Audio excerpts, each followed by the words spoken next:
እቺ የምትመለከቷት ሰዓት 10 ሰዓት ከ18 ስለዚህ 4 ሰዓት ነው ከ18 ይወላችሁ ልንገራችሁ ቤተሰባችሁን አክብሩ እግዚአብሔርን ፍሩ እሺ ለሌላ ጊዜ ትምህርት ይሆናችኋል ይሄ አያችሁ እቺ አብጌል ለምሳሌ ታከብራለች ቤተሰቧን ሁሉ ጊዜ ታከብራለች ስለዚህ ተማሩ ከሷ ያው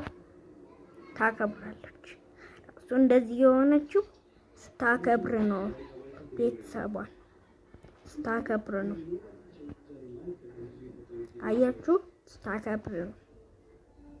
ዩት ፒክቸሩን ዩት እሱስ ታከብር ነው ስለዚህ እንደሷ ተማሩና አክብሩ